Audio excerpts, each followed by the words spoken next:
Welcome to Saman Yapa YouTube channel. ඉංග්‍රීසි කතා කරන ඔයාට නැතුවම බැරි වාක්‍ය රටාවක් අරගෙනයි මම අද ඔයාලව හම් වෙන්න ආවේ. ඔයාට උත්තර දෙන්න මම බැඳිලා නැහැ. ඔයා කියන දේවල් කරන්න මම නීතියෙන් බැඳිලා නැහැ. බැඳිලා නැහැ. අන්න ඒ අදහස කොහොමද අපි එදිනෙදා කතා බහේදී ඉංග්‍රීසියෙන් කියන්නේ කියලායි අද දවසේදී අපි සාකච්ඡා කරන්නේ. සුපුරුදු විදියටම පාඩමේ මුල ඉඳන් අවසානයේ දක්වා වීඩියෝව ස්කිප් නොකර බලන ඔයාට මේ සියල්ලම අඩු නැතුව ඉගෙන ගන්න හැකියාව තියෙනවා.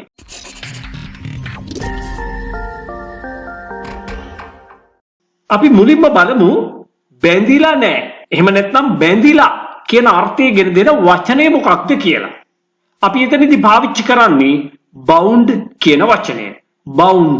හොඳින්ම මතක තියාගන්න ඕන කාරණාව තමයි නාමපදයක් විදියට, නාම විශේෂණයක් ලෙස, ක්‍රියාපදයක් ලෙස bound කියන වචනේ පාවිච්චි කරනවා. නමුත් අපි මේ පාඩමේදී bound කියන වචනේ යොදාගන්නේ as an adjective, නාම විශේෂණ පදයක් ලෙස. එතකොට ඒකේ අර්ථය obliged. obliged. යම් දෙයකට බැඳිලා ඉන්නවා කියන අර්ථය තමයි ගෙන දෙන්නේ bound කියන වචනය. අන්න ඒ විදිහට තමයි අපි bound කියන වචනය නාම විශේෂණ පදයක්සේ වාක්‍යයක් තුල යොදාගන්නේ. මම නැවතත් කියන්නම් bound කියන වචනේ නාම විශේෂණ පදයක්සේ යෙදෙනකොට එහි අර්ථය obliged. යම් දෙයකට බැඳිලා ඉන්නවා කියන අර්ථය ගෙන දෙන නාම විශේෂණ පදයක් බවට පත් වෙනවා. ඉන් අනතුරු අපි ක්‍රියාව යෙදිය යුත්තේ සෑම විටකදීම infinitive verb එකක් විදියට. තවදුරටත් කෙටියෙන් කියනවා නම් to සමග ක්‍රියාවේ බේස් එක පමණයි මෙන්න මේ විදියට යෙදෙන්නේ. I am not bound to do that. මම එහෙම කරන්න බැඳිලා නැහැ. I am not bound to do that. මම එහෙම කරන්න බැඳිලා නැහැ. මම ඔයාට උත්තර දෙන්න බැඳිලා නැහැ. මම ඔයාට උත්තර දෙන්න බැඳිලා නැහැ. අපි මේක කියන්නේ කොහොමද? I am not bound to reply you. I am not bound to reply you. I am not bound to reply you. ඔන්න අපි තවදුරටත් මේක අර්ථය වැඩි කරලා කියනවා legally කියන adverb එක භාවිතයෙන්. legally කියන්නේ නීත්‍යානුකූලව. එහෙම නැත්නම් නීතියෙන්. I am not legally bound. මම නීතියෙන් බැඳිලා නැහැ. මම නීත්‍යානුකූලව බැඳිලා නැහැ. To reply you. ඔබට පිළිතුරු සපයන්නට. I am not legally bound to reply you. මම ඔබට නීතියෙන් බැඳිලා නැහැ පිළිතුරු දෙන්නට. මම නීතියෙන් බැඳිලා නැහැ ඔයාට පිළිතුරු දෙන්න. I am not legally bound to reply you. අපි නීතියෙන් බැඳිලා ඉන්නවා ඒගොල්ලන්ට උත්තර දෙන්න.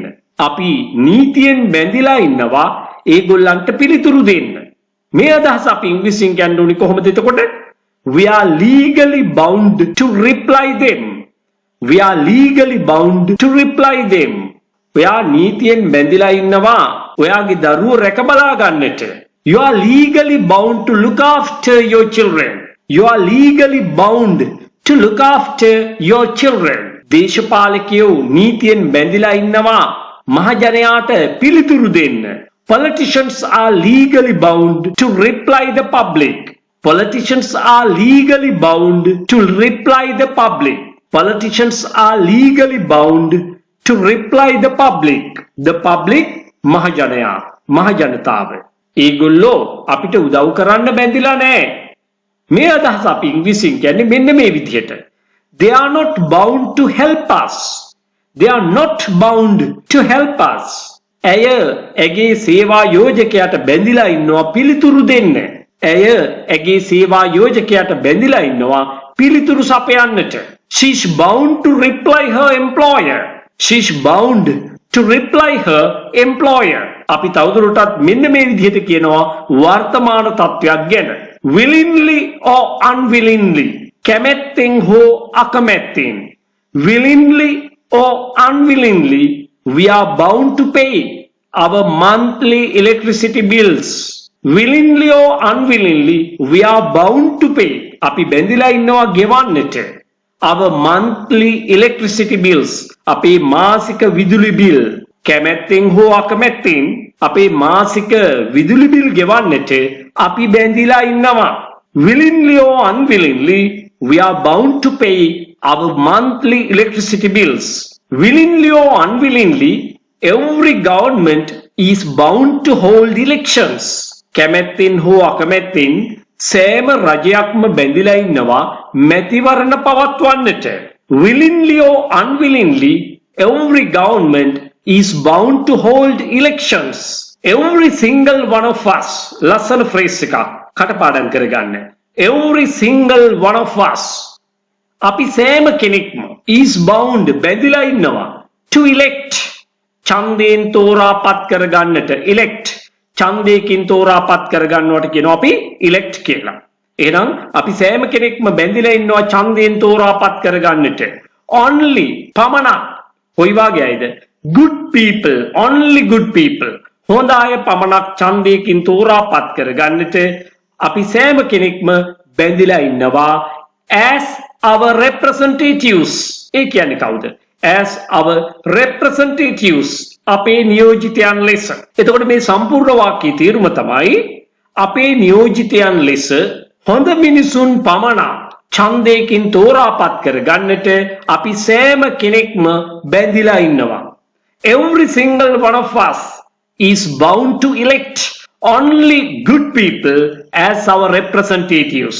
You are not bound to do what you been told.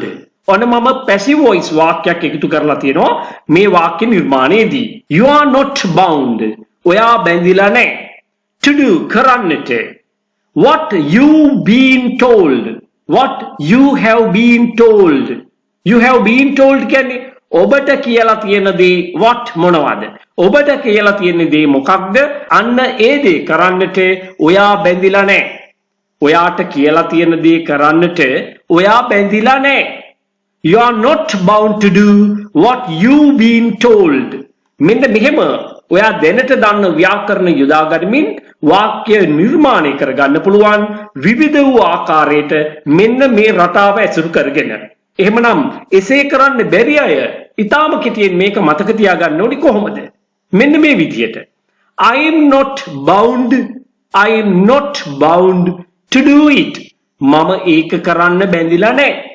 I am not bound to go there. මම එහෙ යන්න බැඳිලා නැහැ. I am not bound to help you. මම ඔයාට උදව් කරන්න බැඳිලා නැහැ. මෙන්න මේ වගේ සරල වාක්‍ය තුලින් අන්න ඒ අය ඒක මතක තියාගන්න ඕනේ. හැකියාව තියෙන අය තව තවත් වාක්‍ය නිර්මාණය කරගනිමින් අර්ථාන්විත වාක්‍ය තුල මේ රටාව යොදාගෙන ඔයාගේ කතාව ලස්සන කරගන්න ඕනේ. එහෙමනම් යලිත් ඉක්මනින් හමු වීමේ බලාපොරොත්තුවෙන් මා වෙන් සමුගන්නවා. මෙන්න මේ වගේ වීඩියෝ ඔයාට අප්ලෝඩ් කරපු ගමන් දැනගන්න නම් ඔයා channel එක subscribe කරලා තියාගන්න අමතක කරන්න එපා. ඔයා කොච්චර ඉගෙන ගත්තත් තාමත් ඉංග්‍රීසි කතා කරන්න බෑ නේද? ඔයා කරන්න ඕනේ ඉගෙන ගන්න ක්‍රමයේ වෙනස් කරන එක. ඉංග්‍රීසි තාමත් කතා කරන්න බැරි වෙන්නේ හේතුව ඒ සඳහා පුහුණුව අත්‍යවශ්‍ය වන නිසා. ඒ සඳහා ඔයා තෝරගන්න ඕනේ පිරිස අඩු පන්තියක්. මෙන්න මේ පන්තිය ඔයාට වඩාත් සුදුසුයි කියලා මම හිතනවා. 3 ශ්‍රේණියේ සිට 11 ශ්‍රේණිය දක්වා පාසල් යන දුවලා පුතාලට ගෲප් ක්ලාස් එකකට සම්බන්ධ වෙන්න පුළුවන්. එක කණ්ඩායමක මම තියාගන්නේ 10 දෙනෙක් පමණයි උපරිම වශයෙන්. මාසෙකට පැය 8ක් උගන්වනවා රුපියල් 2000යි පන්ති ගාස්තුවේ. ඉන්ඩිවිජුවල් ක්ලාස් එකකට ඒ කියන්නේ තනි පුජ්‍යල පන්තියක් සඳහා පැය 8ක් වෙන් කරනවා ගාස්තුව රුපියල් 8000යි. මේ සියල්ලම මාර්ගගත ක්‍රමයට ඒ කියන්නේ ඔන්ලයින් ක්ලාසස් ක්‍රමයට තමයි පවත්වාගෙන යන්නේ. සාමාන්‍ය පෙළ විභාගයෙන් පසු ඒ වගේම මෙවර උසස් පෙළ විභාගයෙන් පස්සේ සිසුන්ට නේවාසිකව පුහුණුව ලබා ගන්න පුළුවන් දින 21ක්. මේකේ විශේෂතා ගොඩක් තියෙනවා. ආහාර පාන, නවාතැන් පහසුකම් සමග සම්පූර්ණ ගාස්තුව ඔයා ගෙවන්න ඕනේ රුපියල් 85000ක් පමණයි. ඒ විතරක් නෙවෙයි පාඨමාලාව සාර්ථකව නිම කරන අයට ඒ අයගේ දක්ෂතා අගයමින් සහතික පත්‍රයක්ද නොමිලේම පිරිනැමෙනවා. වෙනත් කිසිදු මුදලක් අය කරන්නේ නැහැ. දැනටමත් විදේශගතව හෝ විදේශගත වීමට බලාපොරොත්තු වෙන සිටින අයට, වැඩිහිටියන්ට, විවිධ වෘත්තිකයන්ට, ඒගොල්ලන්ටත් නේවාසික පුහුණු පාඨමාලාව සඳහා සම්බන්ධ වෙන්න පුළුවන්. ආහාර පාන, නවාතැන් පහසුකම් මේ සියල්ල සඳහාම ගෙවිය යුත්තේ රුපියල් 85000ක් පමණයි. පාඨමාලාව සාර්ථකව නිම කරන අයට සහතික පත්‍රයක්ද පිරිනැමෙනවා. මේ නේවාසික පුහුණු පාඨමාලාව සඳහාද බඳව ගන්නේ උපරිම වශයෙන් එක කණ්ඩායමකට 10 දෙනෙක් පමණයි. ඒ වගේම වැඩිහිටිය අයට ඔන්ලයින් ක්ලාසස් පැවැත්වෙනවා. එක කණ්ඩායමකට උපරිම වශයෙන් බඳව ගන්නේ 8 දෙනෙක් පමණයි. ගාස්තුව මාසිකව රුපියල් 3000යි. ගෲප් ක්ලාස් එකකට සම්බන්ධ වෙන්න බැරි අයට තනි පුජ්‍යල පන්තියක් ඉන්ඩිවිජුවල් ක්ලාස් එකක් ඇරේන්ජ් කරගන්න පුළුවන්. මාසෙකට පැය 8ක්ම දෙනවා. රුපියල් 10000ක් පමණයි අය කරන්නේ. ඔයාට කැමති වේගයෙන් ඔයාට කැමති විදිහට ඉගෙන ගැනීමේ අවස්ථාව ලැබෙනවා. ඉතාලම අඩු මුදලකට ඔයාට උගන්වන්නත් පුළුවන්. එහෙමනම් එක පන්තියක අවම වශයෙන් 100 දෙනෙක්වත් දාගන්න ඕනේ. එතකොට සිද්ධ වෙන්නේ ඔයාට හුදෙක් දේශනයකට සවන් දෙන්න විතරයි. ඔයාට මාත් එක්ක කතා කරන්න, ඉංග්‍රීසි කතාව පුහුණු වෙන්න කිසිම අවස්ථාවක් ලැබෙන්නේ නැහැ. එහෙමනම් ඒ තුලින් ඔයාගේ ඉංග්‍රීසි කතා කිරීමේ හැකියාව දියුණු කරගන්න කිසිසේත් හැකි වෙන්නේ නැහැ. අන්න ඒ නිසා තමයි මේ සියලුම පන්ති සඳහා කුඩා කණ්ඩායමක් පමණක් බඳව ගන්නෙ. පුහුණුව වැඩි වෙන තරමට කතා කිරීමේ හැකියාව අනිවාර්යයෙන්ම ඇති වෙනවා. මම මුලින්ම කිව්වනේ ඔයාට තාමත් ඉංග්‍රීසි කතා කරන්න බැරි වෙන්න හේතුවක් තියෙනවා. ඒ නිසා ඔයා ඉගෙන ගන්න ක්‍රමය වෙනස් කරන්න. ඔයා මාත් එක්ක එකතු වෙන්න කැමති නම් දැම්මම තිරේ දිස්වන අංකයට WhatsApp පණිවිඩයක් යොමු කරන්න. මේ පණිවිඩය ඔයාට වැදගත් නොවුනත් ඔබේ නෑදෑ හිත මිත්‍රයෙකුට වැදගත් වෙන්න පුළුවන්. ඒගොල්ලන්ගේ දුවල පුතාලට වැදගත් වෙන්න පුළුවන්. ඒ නිසා මේ පණිවිඩය හැකිතාක් දුරට ෂෙයා කරන්න. Thank you everyone.